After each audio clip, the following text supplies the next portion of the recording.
भारत के पड़ोसी देशों की कूटनीति पर तो हम हमेशा ध्यान देते हैं, लेकिन पाकिस्तान को कूटनीतिक और व्यापारिक नजरिए से बहुत ही कम देखा जाता है। लेकिन इस बार भारत ने रूस के साथ मिलकर पाकिस्तान पर ऐसा ध्यान दिया है कि एक झटके में ही पाकिस्तान को नानी याद आ गई है। दरअसल 15 और 16 अक्टूबर को पाकिस्तान के द्वारा इस्लामाबाद में शंघाई सहयोग संगठन यानी कि एससीओ की बैठक कंडक्ट कराई जानी है। लेकिन इस मीटिंग के ठीक पहले भारत और रूस ने एक ऐसा खेल कर दिया है जिसने पाकिस्तान को पूरी तरह से हिलाकर रख दिया है, क्योंकि पाकिस्तान जिस पीओके पर कब्जा करके बैठा है और अपना दावा करता आया है, अब उस पीओके को भारत के लिए खाली करना पड़ेगा। और इसके लिए भारत ने मौके का फायदा उठाते हुए एक बहुत बड़ा दांव खेला है। दरअसल पाकिस्तान को लगा था कि इस बार जो बैठक इस्लामाबाद में हो रही है उसमें भारत नहीं जाएगा, लेकिन भारत ने इस बार तय किया है कि हम पाकिस्तान में घुसकर ही उन्हें पीटेंगे। और भारत ने 9 साल बाद पाकिस्तान जाने का ऐलान किया है, तो वही रूस ने पाकिस्तान के सबसे बड़े दुश्मन को अपना दोस्त बना लिया है। आखिर भारत किस तरीके से पीओके पर कब्जा करने जा रहा है और भारत ने रूस के साथ मिलकर पाकिस्तान को सबक सिखाने के लिए कौन सा प्लान बनाया है, इस वीडियो में सारी जानकारी समझेंगे।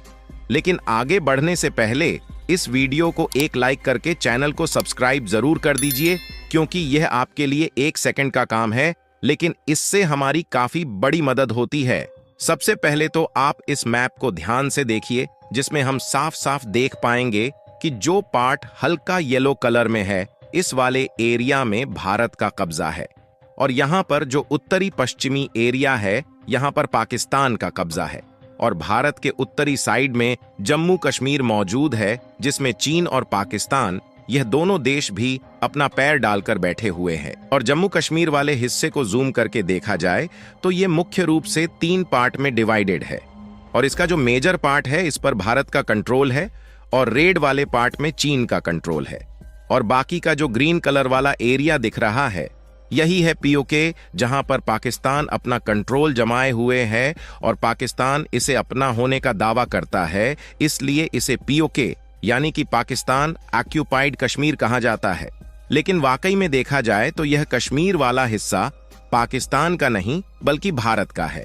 इसलिए हम लोग इस हिस्से को अपने कंट्रोल में लेने की हर वह कोशिश करते हैं जिससे पीओके वाला हिस्सा हमारे हाथ में आ जाए। लेकिन अब हम धीरे धीरे बेहद करीब पहुंच चुके हैं कि पीओके हमारे हाथ में आने वाला है, और वापस से उस पर आज नहीं तो कल भारत को कंट्रोल मिल ही जाएगा। फिलहाल इन सबके लिए भारत के द्वारा जो रणनीतियां और कूटनीतियां रची जा रही हैं, इसे सबके लिए समझना आसान नहीं है। और इसलिए जहां पर भारत चला जाता है वहां पर हर बार पाकिस्तान की बाजी पलट जाती है, और इस बार भी भारत ने कुछ ऐसा ही कर दिया है, क्योंकि इस समय पीओके पर भारत का कब्जा वापस लाने और पाकिस्तान को उसकी नानी याद दिलाने में भारत अकेला नहीं है, बल्कि इजराइल, रूस और तालिबान, यह तीनों भारत का साथ देने के लिए मैदान में कूद चुके हैं। और यह खबर पिछले दिन ही निकल कर आ रही है कि इजराइल की एक ऑफिशियल वेबसाइट पर एक मैप अपलोड किया गया था,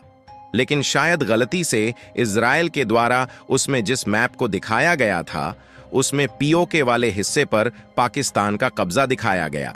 लेकिन जब भारत के एक शख्स ने ट्वीट करके इजराइल को यह बात याद दिलाई तो उन्होंने भारत से माफी भी मांगी, और उन्होंने कहा कि यह मिस्टेक एडिटर की गलती से हुआ है। और इजराइल ने तुरंत उस मैप को हटा दिया जिसमें जम्मू कश्मीर वाले एरिया को पाकिस्तान का हिस्सा दिखाया गया था। यानी कि इससे साफ साफ अंदाजा लगाया जा सकता है कि इजराइल किस तरीके से भारत के साथ खड़ा है, और वह खुद भारत को पीओके का हिस्सा दिलाने के सपोर्ट में है। सोचने वाली बात यह है, जिस इजराइल से दुनिया के सभी बड़े बड़े मुस्लिम देश डरते हैं, वह इजराइल भारत के साथ खड़ा है,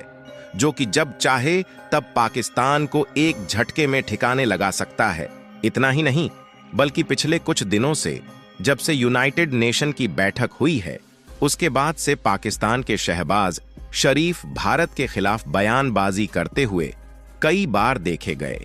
लेकिन भारत को उल्टा सीधा कहने का अंजाम इन्हें सीधे तौर पर भारत ने दे दिया, क्योंकि कुछ दिन पहले जब यूनाइटेड नेशन की मीटिंग अमेरिका में हुई थी तो उस समय पाकिस्तान ने भारत पर उल्टा सीधा टिप्पणी की। यहां तक कि जम्मू कश्मीर को भी लेकर इन्होंने उल्टी सीधी बातें यूनाइटेड नेशन में सामने रखी, जो कि भारत के लिए किसी भी एंगल से ठीक नहीं है।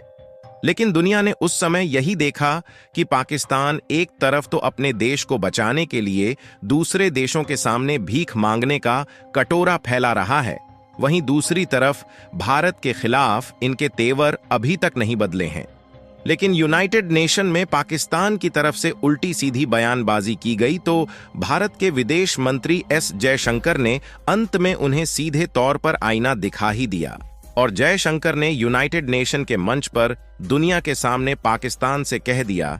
कि उन्हें किसी न किसी तरीके से पीओके को खाली करना ही पड़ेगा, जिस पर कभी पाकिस्तान ने धोखे से कब्जा कर लिया था।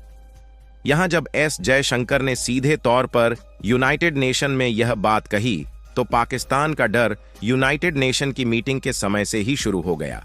और इसी बीच 15 और 16 अक्टूबर के बीच एससीओ यानी कि शंघाई सहयोग संगठन की मीटिंग होनी है और इस मीटिंग की मेजबानी इस बार पाकिस्तान के पास है। इसलिए यह मीटिंग पाकिस्तान में शहबाज शरीफ के द्वारा होस्ट की जाएगी और यहां पर इन्होंने सोचा था कि इस मीटिंग में शामिल होने वाले दुनिया भर के देश तो आएंगे, लेकिन पाकिस्तान के रिलेशन जिस तरीके से भारत के साथ है उससे तो भारत का कोई भी मंत्री नहीं शामिल होने वाला, क्योंकि साल 2014 से अभी तक भारत का कोई भी मंत्री पाकिस्तान नहीं गया। इसीलिए भारत की ना मौजूदगी में पाकिस्तान दूसरे देशों के सामने भारत के खिलाफ अपना फैसला ले सकेगा, लेकिन भारत के खिलाफ ऐसे फैसले लिए जाएं और भारत कूटनीति के मामले में फेल हो जाए, ऐसा कभी हो ही नहीं सकता। और इस खबर ने पाकिस्तान को ही नहीं बल्कि दुनिया को चौंका कर रख दिया है कि एस जयशंकर जी ने पाकिस्तान में हो रही एससीओ समिट में जाने का डिसीजन ले लिया है। लेकिन जाने से पहले एस जयशंकर ने पाकिस्तान को जमकर धोया है और जयशंकर जी ने दुनिया के सामने यह बात रख दिया है कि हम पाकिस्तान में केवल एससीओ समिट में शामिल होने के लिए जा रहे हैं क्योंकि हम उसके एक अच्छे मेंबर हैं और पाकिस्तान इंडिया के रिलेशंस को लेकर हम कोई भी बातचीत करना नहीं चाहते और यदि पाकिस्तान भारत से ऐसी उम्मीद रखता है तो उनकी उम्मीद पर पूरी तरीके से पानी फिर चुका है। और पाकिस्तान के लिए इससे भी बड़ा झटका यह है कि रूस ने हाल ही में पाकिस्तान के सबसे कट्टर दुश्मन तालिबान, जिसका कब्जा इस समय अफगानिस्तान पर है और जिसे आतंकी संगठन माना जाता है, उस तालिबान को आतंकी संगठनों की सूची से हटाने का ऐलान कर दिया है।